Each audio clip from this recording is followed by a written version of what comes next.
નમસ્કાર, આપ નિહાળી રહ્યા છો એબીસી ન્યૂઝ. જોઈએ સમાચાર વિગતવાર. પાટણ ઊંઝા રાજ્યધોરી માર્ગ પર 20 કરોડના ખર્ચે આધુનિક 4 લેન બ્રિજનું કામ તેજ ગતિએ. ગર્ડર લોન્ચિંગ પૂર્ણ.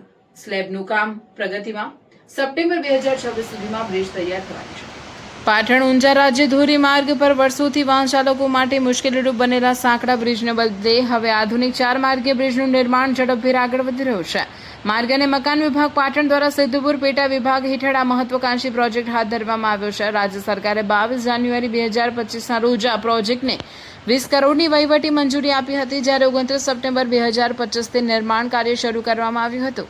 હાલમાં બ્રિજના ગર્ડર લોન્ચિંગની કામગીરી પૂર્ણ થઈ ગઈ છે અને સ્લેબ નાખવાનું કામ પ્રગતિમાં છે.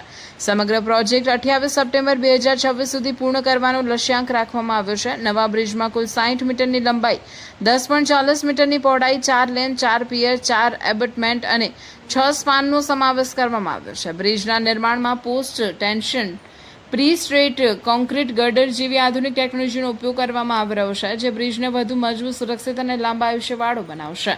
વિભાગના જણાવ્યા મુજબ પોસ્ટ ટેન્શનિંગ ટેકનોલોજીના ઉપયોગથી કોન્ક્રીટમાં તિરાડ પડવાની શક્યતા ઘટે છે, ભારવાહક ક્ષમતા ઘટે છે અને બ્રિજનું આયુષ્ય અંદાજે 75 થી 100 વર્ષ સુધી રહેશે. ઉપરાંત લાંબા સ્પાનને મધ્યમમાં વધારાના થાંભલા વિના તૈયાર કરી શકાય છે, જેના કારણે વાહન વ્યવહાર વધુ સરળ અને સુરક્ષિત બનશે. આધુનિક 4 લેન બ્રિજ તૈયાર થયા બાદ માર્ગ સલામતીમાં વધારો થશે, અકસ્માતોની સંભાવના ઘટશે અને મુસાફરોને ઝડપી તથા સરળ અવરજવરનો લાભ મળશે.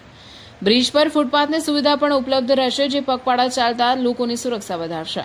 આ ઉપરાંત વેપાર વાણિજ્યને પ્રોત્સાહન મળશે, સ્થાનિક અર્થતંત્રને વેગ મળશે, રોજગારીની નવી તકો ઊભી થશે, તેમજ શિક્ષણ અને આરોગ્ય જેવી આવશ્યક સેવાઓ સુધી પહોંચ વધુ સરળ બનશે.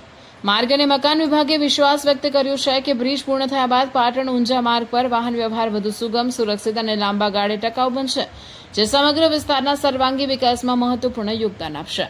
રિપોર્ટર પ્રવીણભાઈ પંચાલ.